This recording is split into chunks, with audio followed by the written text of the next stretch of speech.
Welcome back. We're in Phoenix, Arizona at the National Ethanol Conference. Our broadcast today being brought to you by Fluid-Quip. And joining us now is John Kwik, engineering consultant for Fluid-Quip. I want to talk about, I always think this is fascinating, the emerging technologies that are being developed around the ethanol industry. And we're going to talk especially about DDGs here on the program now. But again, it points out how this industry is still in its infancy and is still growing and emerging. There's so much more room for it to grow, and we're seeing these advances in technology that hold so much promise. I want to talk about that with John here with Fluid-Quip. And John, thanks for joining us. Tell us first of all about Fluid-Quip.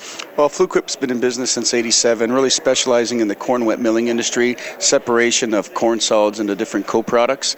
And recently we've been able to take some of this technology from the corn wet milling industry, merge it into the dry mill, try to enhance the value of co-products at a dry mill ethanol plant. And let's talk about that, about coming up with an additional co-product.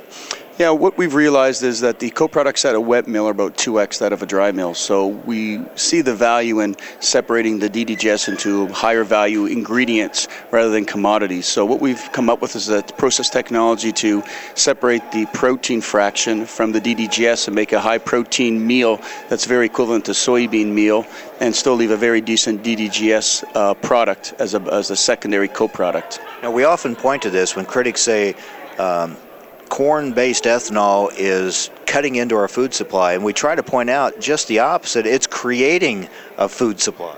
Yeah, that's correct. There's a lot of value in DDGs as if you break it down to its really three constituents, and if you can separate into those three constituents, there's a tremendous value there.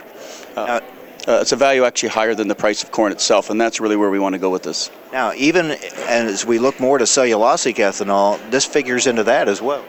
Yes, we've also been able to clean the fiber fraction of a DDGs to a very low protein content and use it as a direct feedstock for an RFS2 feedstock created right at the dry mill. So the issue with cellulose is the whole infrastructure of getting the cellulosic material to the plant. We've now been able to create the material right at the plant. The advantage is that we can send it wet so you don't have to dry it, huge savings in energy cost, and we make it readily available right at the plant. It's all hemicellulose, so it's very easily digestible and provides a nice source for feedstock for cellulose.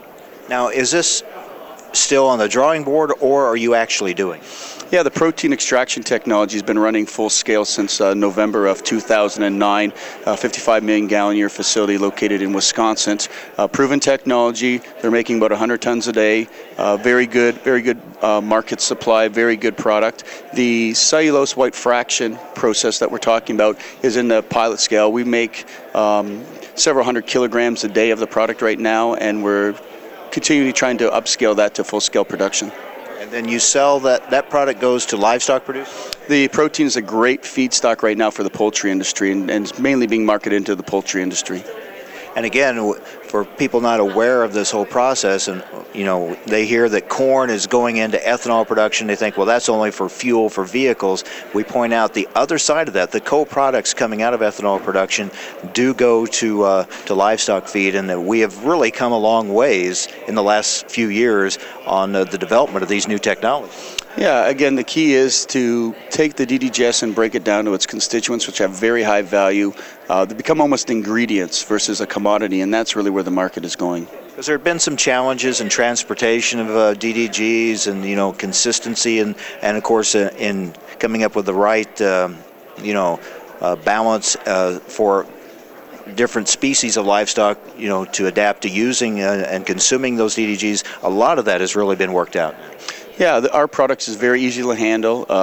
Most of it's transported by truck to the local farm. So as far as the transportation goes of our products, there's really not an issue at all. Looking to the future, are we just scratching the surface here? Yeah, there's a lot of value left at these plants. Again, what we're trying to do is take the corn and break it down into its constituents: fiber, gluten, oil, and starch, and then make those high-value products and get the most we can out of the corn. And the point here, I want to make, companies like yours, like Fluid-Quip, what you're doing is making sure that corn isn't just for fuel and then the rest being lost. You're capturing all the value out of that kernel of corn. Yeah, for sure. That's our entire goal, is to make to get the most revenue you can out of the co-products, and rather than make them byproducts, really make them co-products. So ethanol and the co-products we're making, we really want to be able to bring more value, more revenue to a facility to make it more sustainable. So you see this growing now? Yeah, I mean, it's industry's a little tough right now in terms of getting money, but as far as the process goes and the technology, things very sound. There's a good future in it, and it's just right now a matter of getting the word out there, show people what we're doing. It's a little unique. There's only one plant doing it now, but I think once everybody sees what we're doing, they see the value, they see the additional revenue, it's going to catch on and move quite quickly. And how can they see more of what you're doing at Fluid-Quip? We can bring them to the facility. We brought quite a few groups already through the facility in Wisconsin, show them the technology. With this industry, everybody likes to see that it's running full scale. They like to touch it, like to feel it, and we encourage people to come to the site. We'll give them a walkthrough. We'll explain to them kind of the history, what we're doing, show them the product, and talk to them quite a bit about the market and the market development.